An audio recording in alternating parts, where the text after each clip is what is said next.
It is the Bennington Show on Monday, Monday, March 4th. I am Ron Bennington, and returning to the show after a week, it's Gail Bennington. Gail. Thank you so much. Welcome back. I'm so happy to be here. I'm so happy to be looking on all your faces, and it's just really, it feels really good to be here. Well, we kept it, private for you, but it's been an incredibly rough time over the past week. Yeah, it was a rough week for sure. But I want to just start off by saying thank you to everybody who reached out to me. So many people, just knowing that I wasn't here, concerned about my family, not knowing what it was, just giving love and support. And for that, I'm really thankful. But I will tell you that it was a hard week. It was Monday night. I was out taking a walk with my dog Birdie, who I talk about all the time on this show, and also my daughter, my 7-month-old Juliet. And we're walking on the street in the evening, and we were attacked by a Pitbull on the street. The whole scene was pretty intense, very dramatic. I was injured in the process and bit, but it was my dog who took the brunt of that attack. And she is healing, but she's got a long, hard road of recovery ahead of her.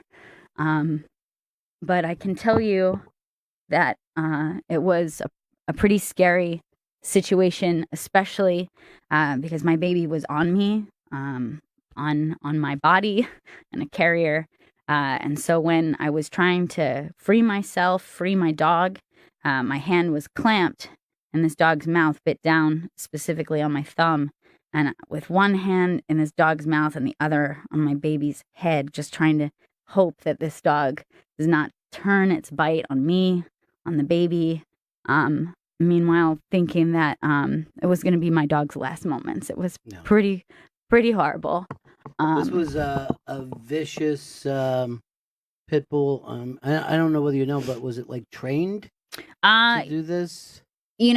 Sometimes those dogs have a bad history, and this particular dog was passed off from place to place with no one in charge of this dog who had any care. I won't get into the specifics of the owner of this dog, just to keep that, separate for right now. But there was a true neglect in the fact that it was a very, very dangerous dog in the hands of people who didn't know how to control it, how to take care of it. It should not have been in a neighborhood.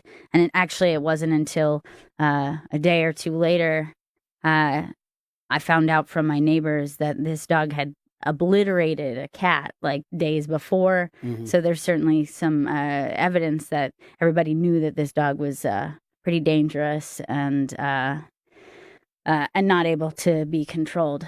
But I'm telling you, the thing that was pretty crazy about the whole situation was the people who came to my aid, and the people who heard me crying, screaming out, yelling help. I'm so lucky that I had two people who were honestly heroes in this situation. One woman who came out and tried her best to help free me and my dog. And then one man who, I'm not even kidding, this is my neighbor. He literally looks like Thor. And he comes running out and starts to, beat on the dog as hard as he could. As hard as I've ever seen anyone punch anything. Maybe good 30 times before he could even come close to getting this dog to release, because this dog's head was like cement. It was crazy. And when he finally kind of wrestled him off of my dog, he laid on top of this pit bull while this other woman helped me and my baby and my dog escape, took me into her home. wrapped us up in towels, drove us to the emergency vet to save my dog's life. And once she was secured and settled, then I went to the ER myself. Not only you had to go to the, he had to go to the guy who. Yes, the guy who saved me mostly had tons of stitches where he just split his hands just trying to save me, which was insane. And the dog's not letting go. No, it wasn't until he kind of did this maneuver where he got under the jaw and like was able to kind of wrestle him off, and then with all his might just laid on top of this dog. Yeah, I'm seriously forever in debt to those people. This woman who showed incredible bravery and kindness. She herself, had a 4-year-old in her house that, she risked a lot, and this man risked a lot. His wife also followed him out. So for there to be people just miraculously there who were brave and heroic and just trying to answer a call of someone screaming help. It's incredible to think that there are people like that out in the world. Sure. And so I'm really grateful for that. And the vet also told me that my dog's life was saved by that. I mean, where she was bit, she was held on the neck. There's an artery right there. A little bit longer, could have hit the artery and she could have bled out right there on the street. So yeah, these people saved me. They saved my baby, and they saved my dog's life. They really did. All of us in the family just love Birdie so much, and there you are. The Pitbull had you by the thumb. You've got the puncture wounds in it. You're all bandaged up now. That thumb could have popped off. I honestly thought it was going to, which I yelled out, like I'm it's going to rip my thumb off. I thought it was because it was really sunk in pretty deep, and I just I thought, fuck, I can't believe that I'm gonna lose my thumb in this dog's mouth right now. Aside from just while that's happening, hearing my dog shrieking, and anybody who has had a good dog in their life, they know how close you get. Yeah. Some people consider them like part of their family, or they call them their best friend.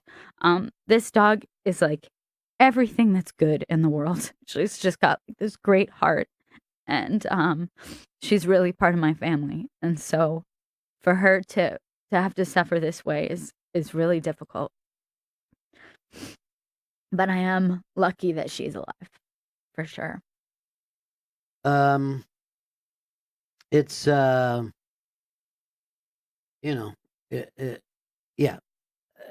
it's crazy that you have to see the good and then you also see the bad. You know what I mean? Like all of us just go through life where we're trying to just do it one.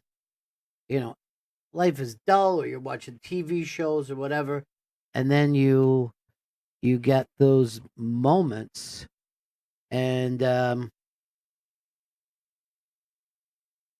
what are you gonna do? Yeah, you see that life is full of chances. Yeah, and that was something that was hard for me to kind of focus on this week. And everyone has this in their life where you can't believe that you make these little choices, like, am I going to walk up this street or take the right? Or am I going to leave now, or am I going to go later? Am I going to live here or there? And all of them have an effect, and you just don't know. You just don't know all these choices. And I think it makes it particularly hard when you have people that you make choices for. Mm-hmm. I think it's hard to think that the world hangs on this like little thread of kind of chaos. And it's weird to sit here and go, well, this was lucky, but I know in many ways it was. It was lucky that it was not worse. And honestly, I think the biggest thing was that my daughter was safe, and I'm just really thankful. I mean, it was lucky that it was winter. I mean, she was bundled up in a snowsuit, and she was inside my coat, zipped all the way up. And I just think, like, what if this was in the summer and her leg was dangling there? Like, I don't, you never know that kind of shit. That's horrifying. So I'm really appreciative of everybody's support, everybody who let me heal up this week, and everyone who sent messages of love, even though they didn't know really what was going on. That meant a lot to me. I'm just so grateful that the baby is okay. I'm grateful that your wounds are, going to heal, and I'm heartbroken, but grateful that we still have Birdie. And I know she was operated on and may need another operation, but just seeing her yesterday was so sweet and so kind. And she is the nicest, sweetest thing. I think we put up a picture on Instagram from you with her first birthday party. Yeah. This was her after we had her for the first time for our first year with her. And just it's obviously so celebratory that we got to rescue this dog and that she was in our life, and clearly ridiculously spoiled because of how head over heels in love with her we were. I mean, it's heartbreaking. It's heartbreaking to see a creature, a soul, whatever, that you care for so deeply in so much pain. She was in the emergency vet for 5 days. She did undergo a surgery. She is probably going to have to go back for another later this week. But it also shows you just like what resilient little creatures they can be. Like, she's just she seems happy to be alive. She seems happy to return home, and it's remarkable when you see somebody with just like a good heart. It's just a good-hearted person, but she's not a person. But it feels like that you can't really compare, because I don't think that the way that they love and how open their hearts are, it's ridiculous. I was actually just going in to do the thing with Bobby and Rich on Monday night, and your mom came to me and said, got bit by a dog. I'm going to Brooklyn. And I said, oh, shit, okay. And that's the last I heard. But I thought maybe, like a little dog coming by you on the street. You know what I mean? Like, when I was a kid, there wasn't even a lot of leash laws, so we used to get bit by dogs walking home from school or on my paper route. And but I did not know that it was a Pitbull or any of that. And by the time that I heard that, I mean, I was just in shock.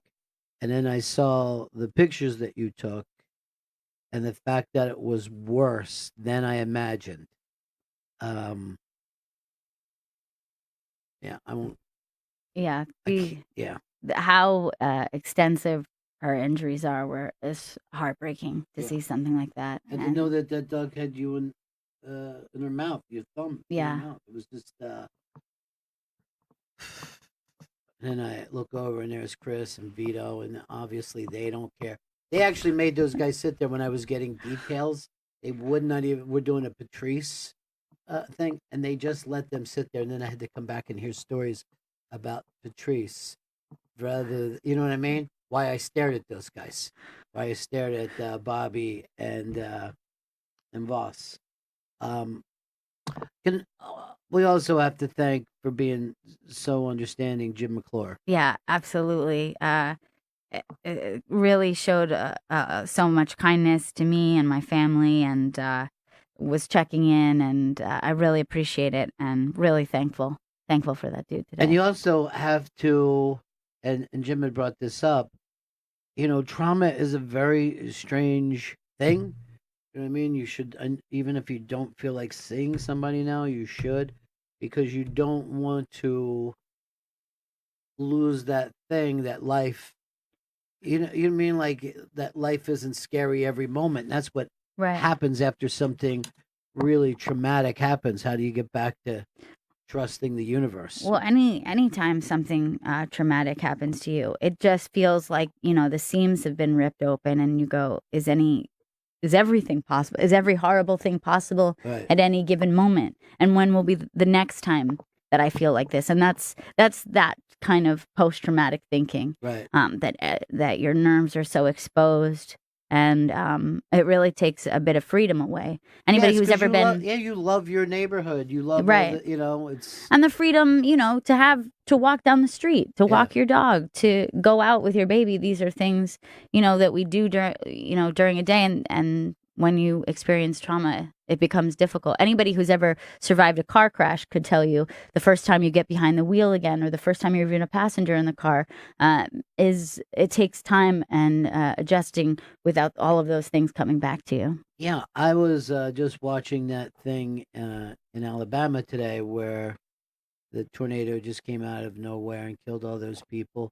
And then you think of all the people who live in that thing, that a lot of them are going to be afraid of weather from now on. You know what I Yeah. mean? Like rain coming on stuff that you just normally take as everyday living can trigger you. And situations like that too, when you're the family member of someone traumatic happened, then you're scared every time the phone rings. You know, it does take a little while to kind of undo that trauma from your everyday thinking.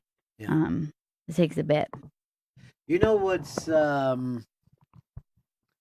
and also, like you brought up almost apologetically about how well we get connected to our pets, but it's absolutely true, and yet you don't even realize it most of the time.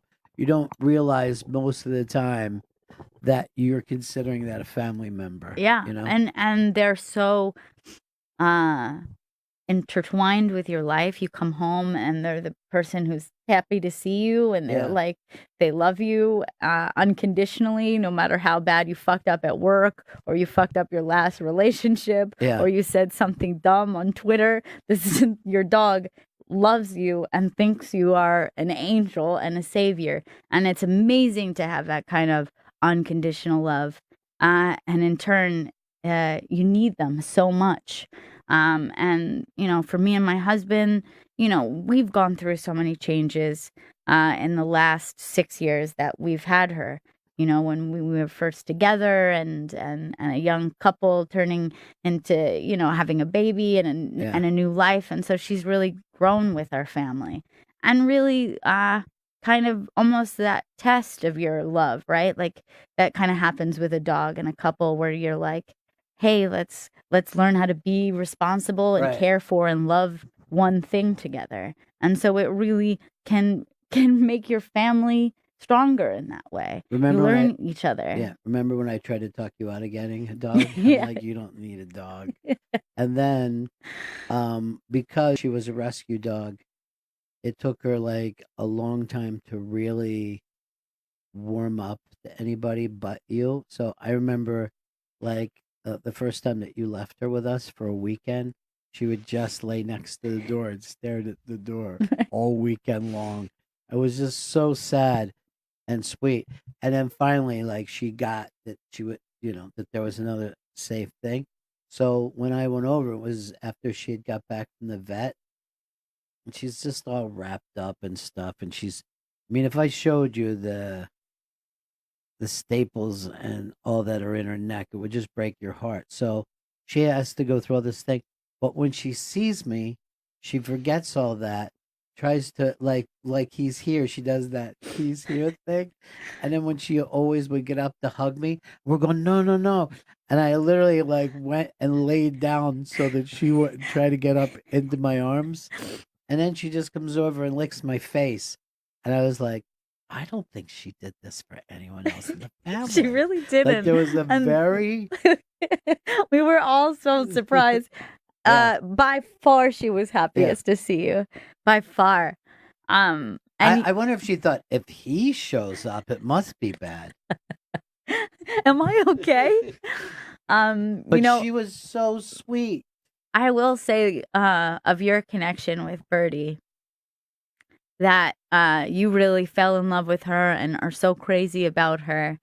And, I always remember that, you had a dog of your childhood that you would talk about who Buddy. you loved so much.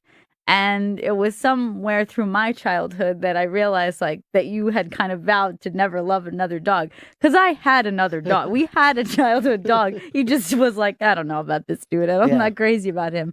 But Birdie like melted your heart again. Yeah, I know. And you kind of let her in. Man, old man, love a new dog. Well, the my dog, because like I literally grew up with Buddy. Those pictures of like of Juliet and Birdie were like me. You know what I mean? Like I would be a little baby Yeah. with this big Chesapeake Retriever sitting next to me, and I went through the whole. I mean that dog didn't die until I was in high school. Yeah. Like having a dog from your baby all the way through high school. I'm like, oh, I don't want anybody. I never wanted to go through that again. Yeah. I never wanted to go through feeling. And then I had so many sleepless nights this week. Now, I'm having sleepless nights because I'm worried about Birdie, but then I'm like, oh my God, that could have been Juliet. And, Gail could have been missing a thumb. Yeah, I thought about that a lot as well as just the luck and the chaos of the whole situation. And as bad as the trauma seemed, I can't believe that I still get to keep her, and I can't believe that my baby doesn't have a scratch on her. It's just really, really lucky, but it will drive you crazy thinking about all the things that could have happened. All right, fuck said I could tell something was up with you Monday night, Ronnie. I'm glad everybody. He always acts like he's more sensitive to everybody, but I didn't really. I didn't. I mean, I did my job during the show, but then I didn't really mix well with people. And then when I got back and found out that those two guys, after I was getting all the details, had just been sitting there, Oh no. waiting for me to come back. Ugh. It is.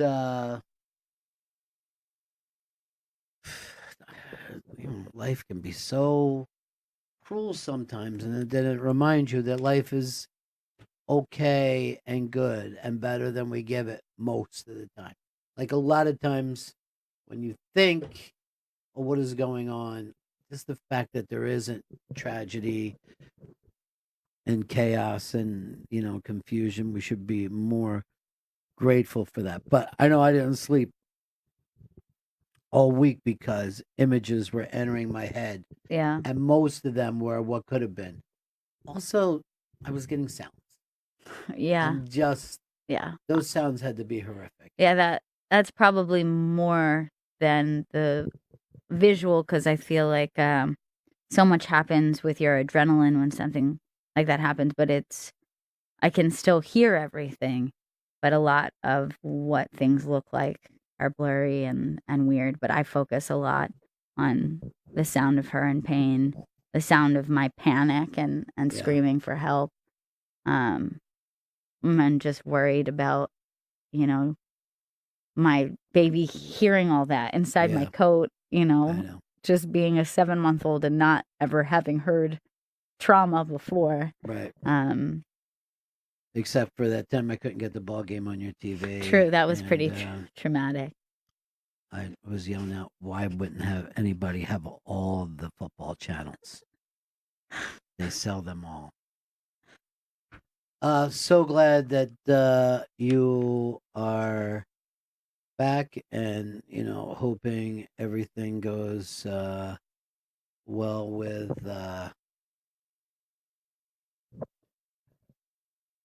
Birdie. Yeah, I'm, in many ways, she's not out of the woods in the way that she still has a long road of recovery ahead of her. And that's really so difficult to see that in her. But I'm just hoping later this week we get good news and it doesn't have to be as intense as it was last week. She underwent some intense surgery and was like I said, hospitalized for 5 days. So I'm hoping that it's not at that same severity. But yeah. And Lucky I she's said alive. exactly what I wanted to go up on that Instagram, and it didn't. All right. 844 Rock God. 844 Rock God. That's our phone number open today, and obviously Gail can't talk about too many of the details that would happen, but she and her baby and her dog Birdie were out walking, and there was a pit bull attack. Gail was bit on the thumb, but Birdie took it to the throat, and Juliet is 100% okay. Never was bit. You must have had your whole body twisted around, but when my hand was in the dog's mouth, my right hand was holding her head like this, and I was turned away. My body was turned away, and I was just praying that it wasn't going to get worse. All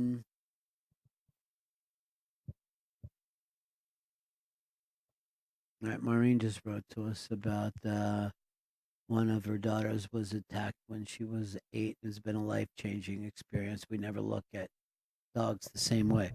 That is unfortunately the kind of stuff that happens. It is. I mean? Earl, you said you went through that with white people. So that's why you're always a little hesitant when I say I want you to meet some of my friends. We're kind of the pit bulls of the human world. We have been. Yeah. Yeah.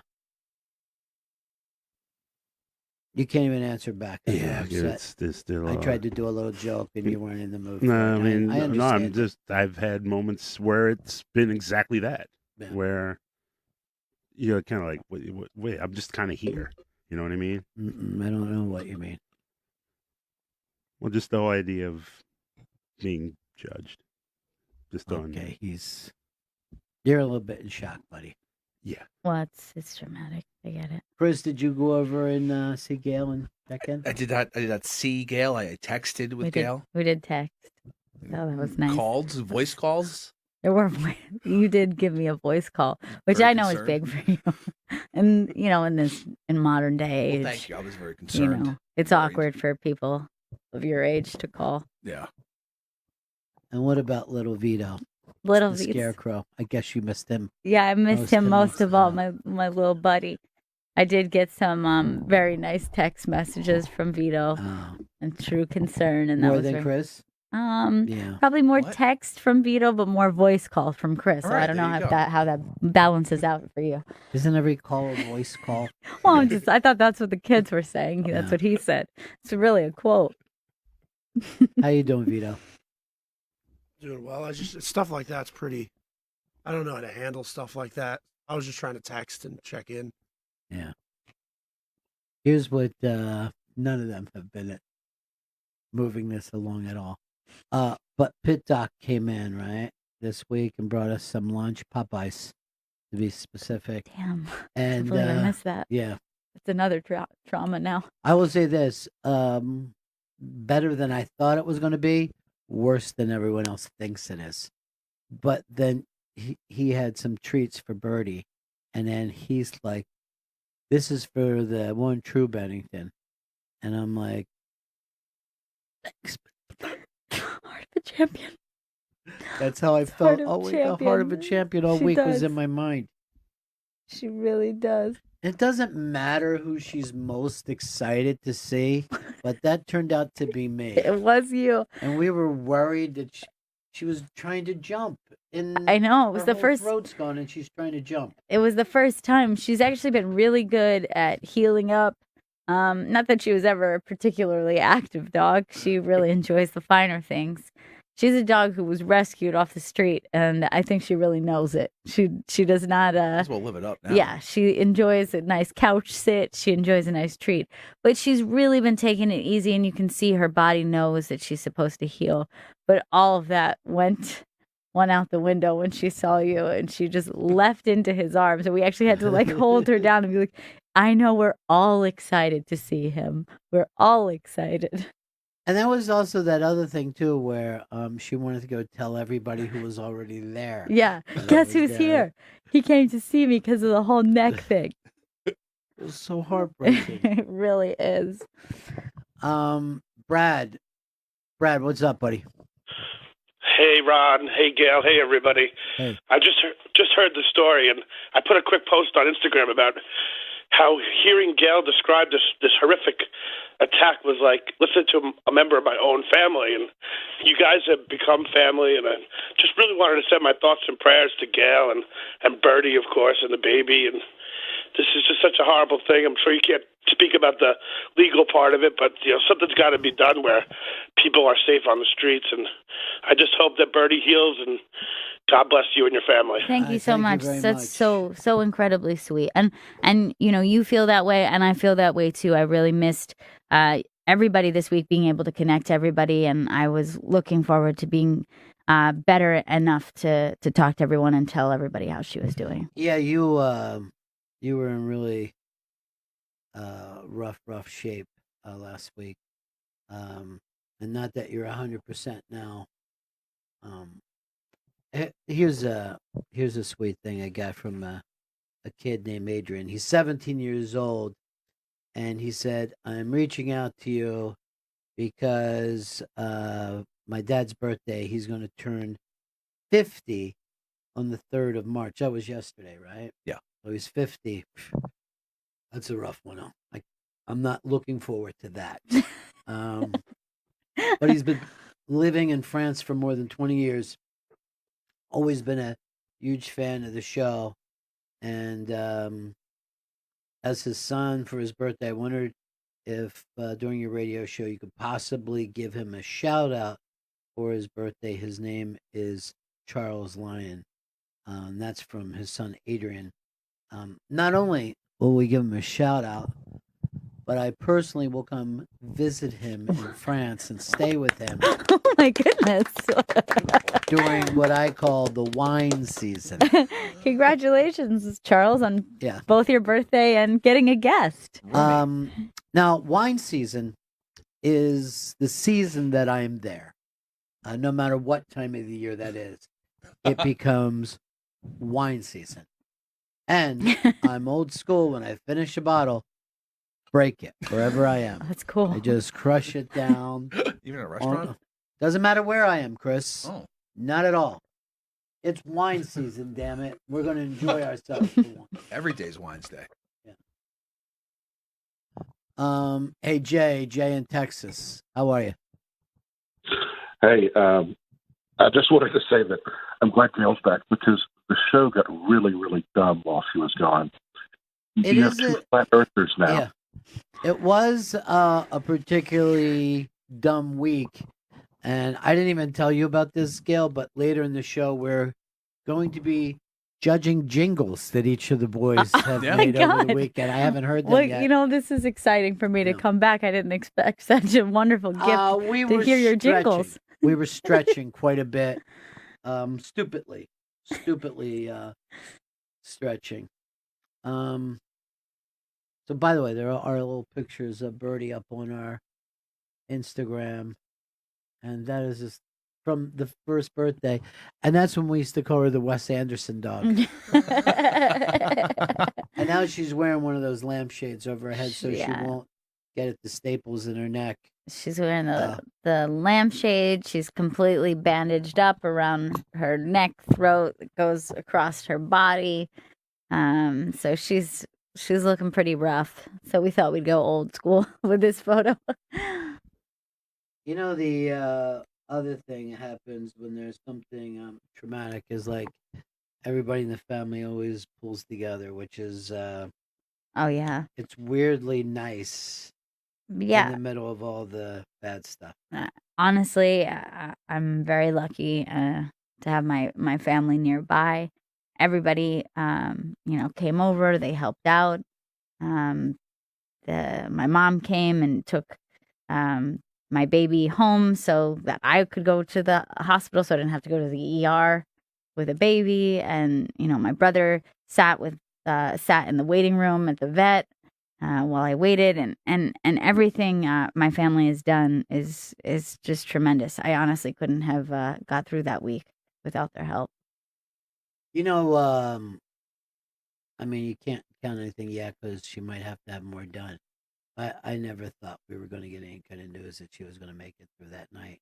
Yeah. And that was especially, yeah. That wasn't a good feeling. I don't want to get into any details, but it was really, why make it about me? But I did. Earl, do you think you're okay to talk now? Because you were a little confused earlier. We kept all this away from Earl. Yeah. No, I just don't handle. It's been just other things on top of this I've been kind of dealing with, and it just got really rough. So if I sound very wobbly, I apologize. Well, we're sorry to put this on you, Earl. Or a burden, I guess. No, I'm not. It's not a burden at all. I'm just saying. I am so happy to see you, Gail. I'm like, nice. Well, that is really sweet. I didn't know you had other stuff going on in your life. No, it's just it's been a heavy time. Heavy time. Yeah. I'm sorry, buddy. It's heavy for all of us. It is not easy. That's true. It is. Blue Star wrote this. Be honest, how much does Voss's hat annoy you? Not at all. Matter of fact, I never understand why people are concerned about men's fashion, which is all bad. You know what I mean? Men's hair, which is all bad. Even the best men's hair is bad. What they do, how they handle themselves, how tall they are, what they weigh. It's all unappealing to me. But I'm very, very confused when other men are worried about a man's appearance. Rich's hat never bothered me. Never. I've always enjoyed his fanciful. I always feel like nature. feel like I'm back in Miami. He gives off a real Miami Beach, but old Miami Beach, not this new sexy Miami Beach. I mean, old school Jewish and Cuban Miami Beach. Miami Beach that I really love. The Miami Beach of Domino's and cigars and really cheap French toast. Sounds delicious. An expensive brunch, I got no time for it. Give me a cheap brunch. That's what life is about. All right, it is the Bennington show, and we are back together, and we've got Gail back. And why don't we try to do this? We got the news out there, so everyone knows what is going on with Gail. And I'll just say it one more time. Gail was walking her dog, had her baby with her, and there was a Pitbull attack. Gail was bit on the thumb, but swerved her body so the baby was not bit, and Birdie was bit bad and mostly around the throat and neck area. That's being taken care of now. She has been at the vet for 5 days. She has had surgery. She may be getting another surgery. And it's just one of those traumas that happens in life every so often. You don't know, like you said, it could be a car accident. It could be, sometimes you hear somebody just seems perfectly healthy and then, brain aneurysm or stroke or whatever. We all go through these things. People in the elevator were bringing up to me how shocked they were that Luke Perry suddenly passed away. Was that a stroke? I believe it was. Yeah, stroke. It was a stroke. They said it was a massive stroke. And again, why is one stroke short? Jerry Lee Lewis had one. They said he's going to be fine over the weekend. Yeah. Luke Perry has one that takes him. You just don't know. Like when you talk to people and they're just like so glad that God gave me today and all that, you're like, all right, easy, man, easy. You don't want to... But there is truth to that, There is truth.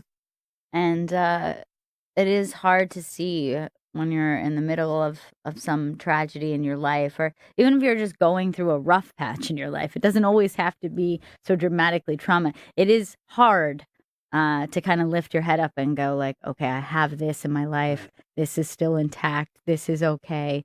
And things could get worse. I mean, it is a sort of obnoxious when people remind you to do it, particularly when you're in a hard way, but it's absolutely true.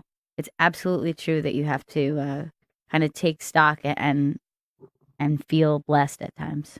You know what else is really crazy is like all the other news just folds out of your life. So when someone's bringing up to me, oh, did you see Trump hug the flag? Or AOC was in a van instead of walking if she's so against. I'm like, I don't want to. Yeah. I don't want to hear about any of that stuff today. I honestly didn't have the TV on for a week.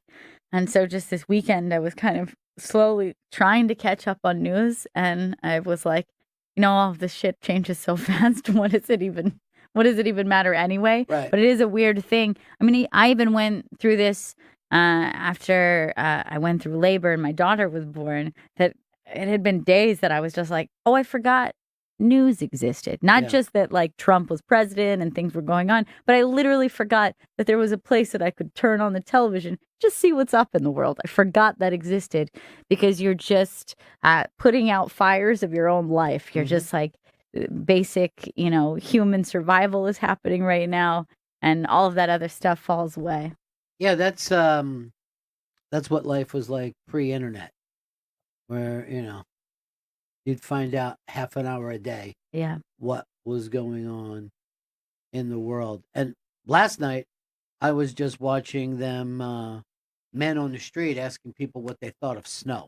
That goes on, Yeah, and schools were shut down today. It was just chaos. It was snow. We had some snow. Do you have the Brooklyn lady that was talking about the snow? Chris, that's what I can send it to you. We should have it up on the iBang already, but this lady is a new and fresh hero to me because I think she was on, is it Pix 11? Yeah, I think it was Pix 11. Yeah. But here she is when they just start asking her about snow. We getting mad because it's snowing, but it's winter outside. I mean, we are a bunch of weird people, okay? If it was summer and it was snowing, yes, it is winter. Diane Joshua has strong feelings about the snow. It's winter, hello, it's winter. Hello, about 3-4 weeks ago, it was what? 3 degrees outside. It's a heat wave out here now. Hello, it's winter, yes. I'm not surprised. I love it. It's winter. Let's work with it. This is a heat wave. It's a heat wave. 3 degrees 3 weeks ago. Now, how does she end up on the news? That's what gets to me. We really don't need. She has a point, though. It's winter. It's winter. It's going to be summer. It's winter. And right now it's winter. Hello, it's winter. Adam in Vermont. Hi there. I have a similar story. Let me turn my radio down. I have a similar story where my cousin was walking down the hall, and a dog was coming down the hall, and he went on the side near the dog to shun the daughter, so the daughter, because she's a little afraid of dogs, and then all of a sudden the dog just lunged up and bit his thumb enough that he now has limited use of one of his thumbs. Yeah, that's what you always worry about. Yeah, absolutely. So I don't really like pit bulls. I know pit bulls are, people say, oh, they're so nice, but I don't trust a dog that was really bred for fighting. Yeah, it's a tricky thing, and I do know that when you tell a story like this, people, particularly people who have a pit bull in their life, right? It's kind of a hot topic with people. That it's not the breed, it's the way the dog is raised, and it's the trauma. This one situation, exactly. I'm obviously. not. I'm talking about this particular dog on this particular night, and just what we went through, and really not even doing any of the actual details. Obviously, yeah. The details are a lot rougher than what Gail has been allowed to talk about today. All right, so we will take our break. We'll try to get back into doing a regular show. So glad to have you back. I'm glad to Gail. be back, and thank you everyone who's writing on the Instagram, sending well wishes to Birdie, and everyone who's tweeting me now. I'm seeing all of this and really overwhelmed by your kindness and love. Really, yeah. Thank you so much. I also want to say this: thank you for protecting my granddaughter and my favorite little dog. I would have went out the window. I would have jumped out the window. We've been talking. We've had 7 months of pure happiness. Even go back. We were all so happy during your pregnancy. Everything. Yeah. I mean, we've been on such a lucky run. And then, different kinds of things happen in life. But God bless you. I love you so much. You. And again, thank you so much. Thank you so much for taking care of that little girl. We will break back. Bennington.